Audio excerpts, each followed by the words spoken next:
लो शुरू करो, चला के लगता है।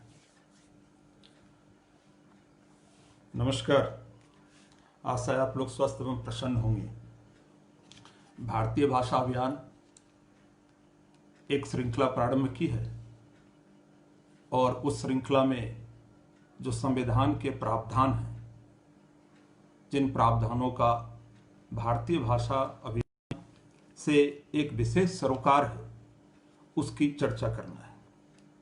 सर्वप्रथम इस विषय को प्रारंभ करने से पहले मैं अभियान का एक छोटा सा परिचय आप लोगों के मध्य रखना चाहूंगा। माननीय श्री अरुण भारद्वाज जी ने जब श्रृंखला का प्रारंभ किया, श्री गणेश किया, उन्होंने अभियान के विषय में थोड़ा बहुत कुछ बताया। बाद में अन्य लोग आए और अपने विषय को रखते रहे। भारतीय भाषा अभियान शिक्षा संस्कृति उत्थान न्यास का एक महत्वपूर्ण आयाम है। इस अभियान का उद्देश्य, जैसा कि आप सब भली भांति जानते हैं, भारतवर्ष के सभी राज्यों में वहां की क्षेत्रीय भाषाओं में वहां के न्यायालयों में कार्य हो सके, इसके लिए एक जन जागरण पैदा करना है।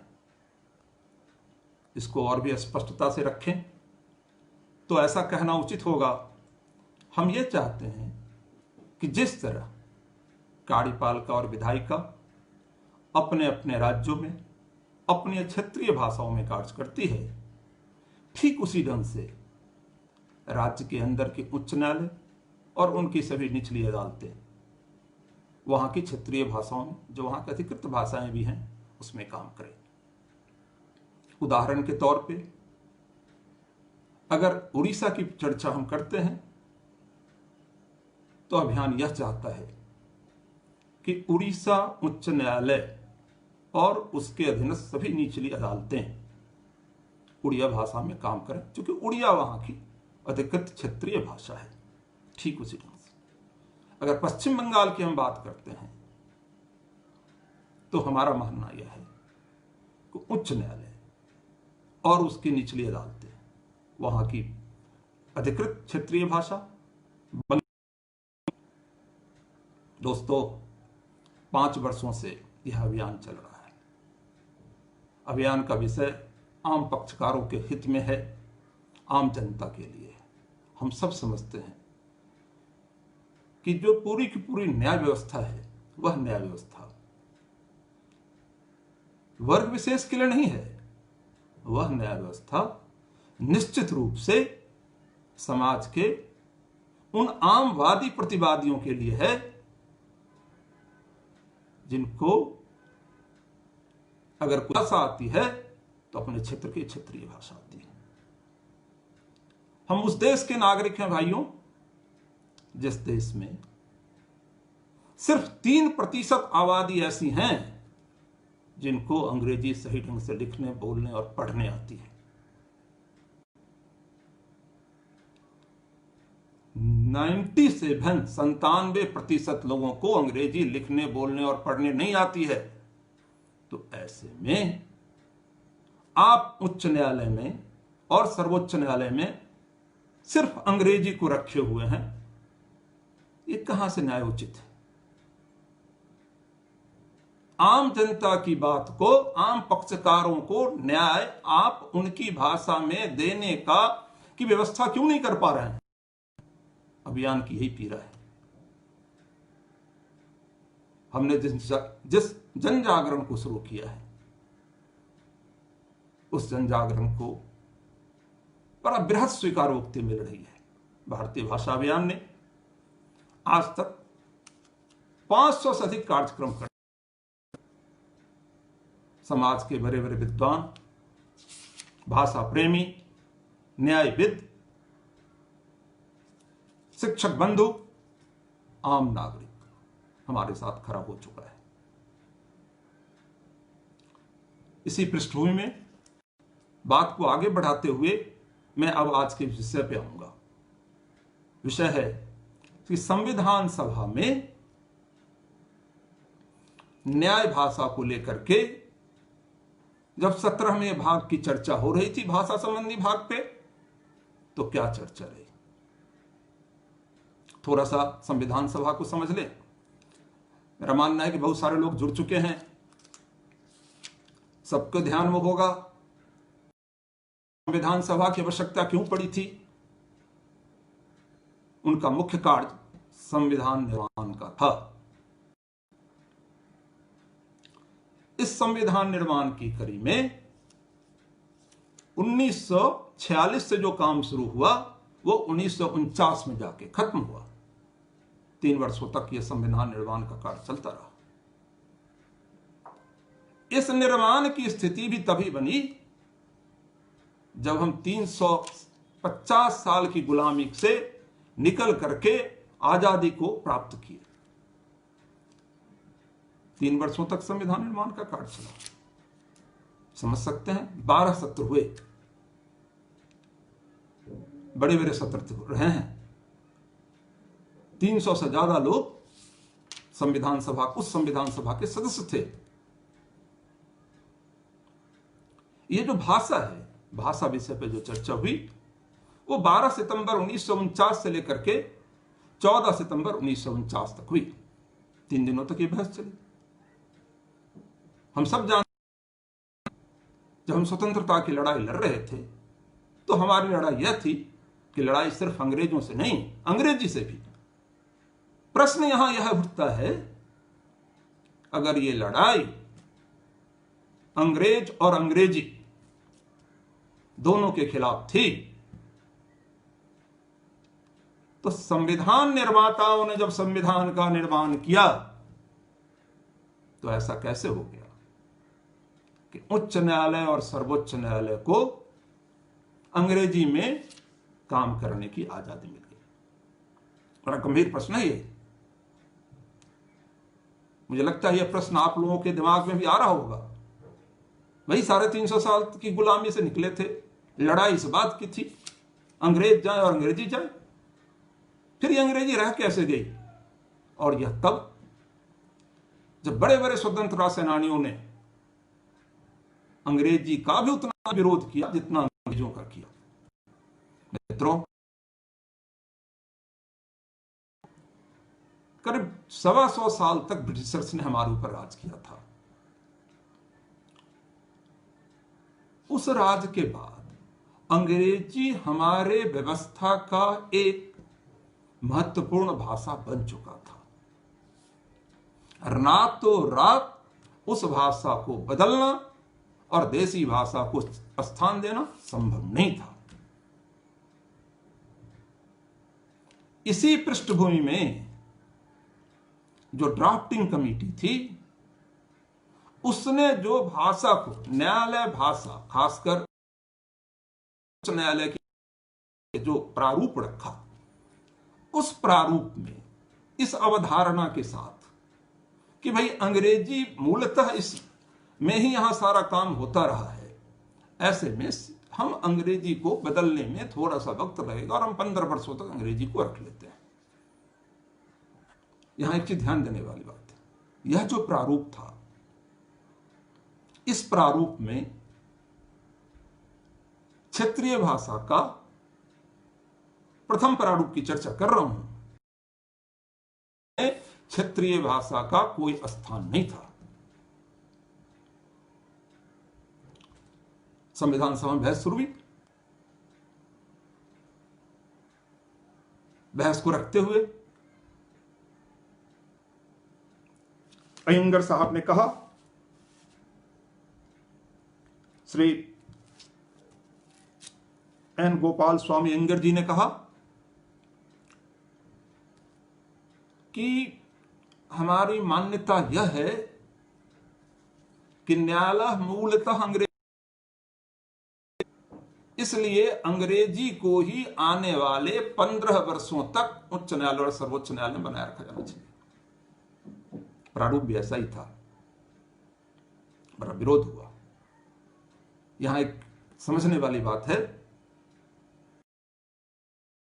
वैसे तो 300 लोग से ज्यादा का यह संविधान सभा था, साथ ही 8 लोगों ने ही शिरकत की, लेकिन यह चर्चा छोटी बट बड़ा सार्थक रही। किंतु बड़ा महत्वपूर्ण और सार्थक रही, क्योंकि जो विषय लेके आया गया वह यह विषय था कि संविधान सभा इस बात को स्वीकार कर ले कि अंग्रेजी के बगैर और उच्च न्यायालय और किसी अन्य भाषा में काम नहीं कर सकती है। विरोध हुआ, सार्थक विरोध हुआ, परिवर्तन आया।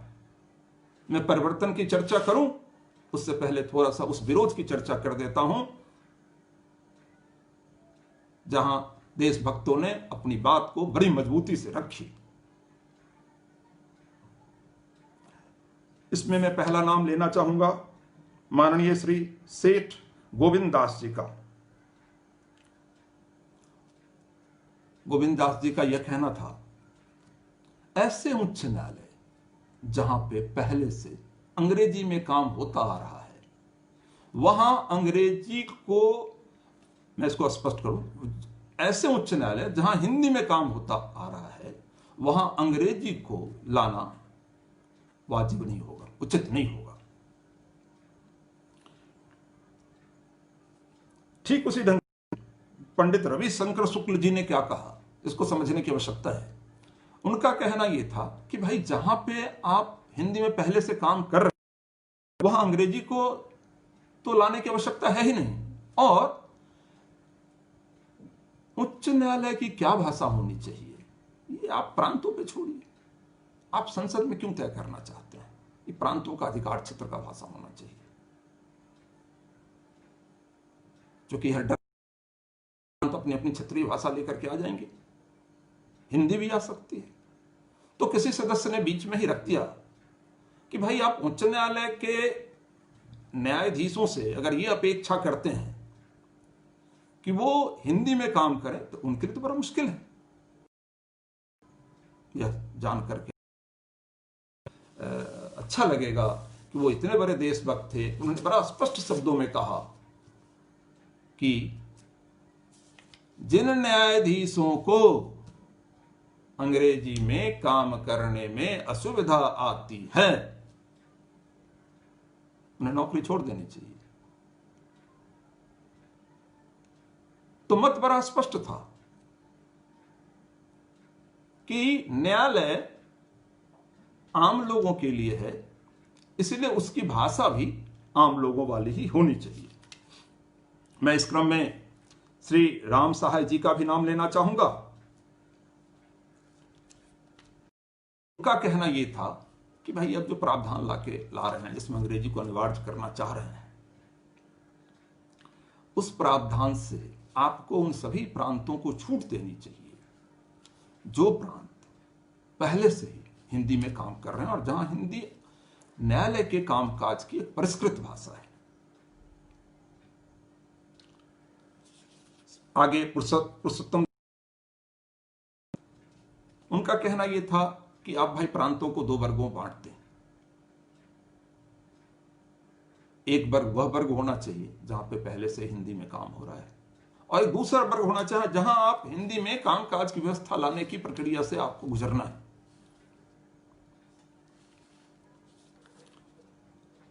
इन मांग पे ही उच्च न्यायालय और सर्वोच्च न्यायालय की भाषा में क्षेत्रीय भाषाओं को स्थान मिला। आज के दिन में हम सब जानते हैं कि संविधान में एक उपखंड जोड़ा गया 348 में, वह यह कि राज्य अगर चाहे तो महामहिम श्री राष्ट्रपति महोदय के पूर्वानुमति से अपने यहां हिंदी या अन्य अधिकृत क्षेत्रीय भाषाओं को उच्च न्यायालय में लागू कर सकती है। अपवाद के तौर पर उसको निर्णय और डिग्रियों पर नहीं लाया गया। तो संविधान सभा में जो बहस हुई, उस बहस का नतीजा यह था कि क्षेत्रीय भाषाओं को सही स्थान संविधान में दे दिया गया। यह बहुत बड़ी उपलब्धि है। संविधान निर्माताओं की जो इच्छा है वही इच्छा थी कि उच्च न्यायालय और सर्वोच्च न्यायालय 15 वर्षों के भीतर अपने आप को इस स्तर तक तैयार कर लें जहां वह 15 वर्षों के बाद क्षेत्रीय भाषा में काम कर सके। आज स्वतंत्रता के 50 से भी अगर कहें तो 70 वर्ष बीत चुके हैं। हम कहां खड़े हैं? सिर्फ 4 राज्यों को छोड़ दें, उत्तर प्रदेश, राजस्थान, मध्य प्रदेश और बिहार, अब हरियाणा भी इस ओर आगे बढ़ चुका है। अन्य राज्यों में आज भी अंग्रेजी ही उच्च न्यायालय की भाषा है। एक छोटी सी बात और कहना चाहूंगा। संविधान सभा की बहस को जब आप पढ़ेंगे उन दस्तावेजों को, तो आपको ध्यान में आएगा किसी ने इस बात की चिंता नहीं की कि भाई न्यायालय मूल रूप से आमवादी प्रतिवादी की जगह है, तो क्यों नहीं हम अनिवार्य रूप से क्षेत्रीय भाषा को तात्कालिक प्रभाव से लागू कर दें। आपने कानून जो बनाया, उस कानून की एक व्यवस्था तो रखती। कानून नहीं बनेगा तब तक आपको अंग्रेजी में काम करने की आजादी होगी। सही कानून बन नहीं रहा, आम जनता, आम पक्षकारों की कोई चिंता कर नहीं रहा। यही आज भारतीय भाषा जन जागरण के उद्देश्य से इस अभियान को लेकर के समाज के लोगों के बीच में गया है। मुझे संविधान सभा में भाषा पे चर्चा पे विषय रखना था। यह बात यहीं खत्म होती है, लेकिन खत्म करने से पहले एक छोटी सी बात और भी। मैं अभियान के वरिष्ठ पदाधिकारी, अधिवक्ता परिषद के वरिष्ठ पदाधिकारी, नाम अगर लूं तो अधिवक्ता परिषद श्री माननीय श्री डी भरत जी, श्री जयदीप राय जी, हमारे श्री माननीय अतुल कोठारी जी, वरिष्ठ नेतृत्व मार्गदर्शक अरुण भारद्वाज जी, आशीष राय जी, नवीन कौशिक जी, प्रशांत वर्मा जी, मृणाली खत्री जी, जिन्होंने अंगद की तरह अभियान के लिए अपना पांव जमा रखा हुआ है। भारत माता के लिए वो अपना एक एक क्षण देना चाहते हैं। उन सबको मेरा नमन है। अंत में मैं यही कहूंगा, हम सब जानते हैं कि भारत की महानता उसकी अनेकता में एकता का है। हम सब मिल करके उस अनेकता को स्वीकारें, क्षेत्रीय भाषाओं को सही जगह दें और भारत माँ के चरणों में अपना पुष्प अर्पित कर सकें। इन्हीं शब्दों के साथ मैं अपनी बात को विराम देता हूं। आप लोगों का बहुत बहुत धन्यवाद। भारत माता की जय। वंदे मातरम।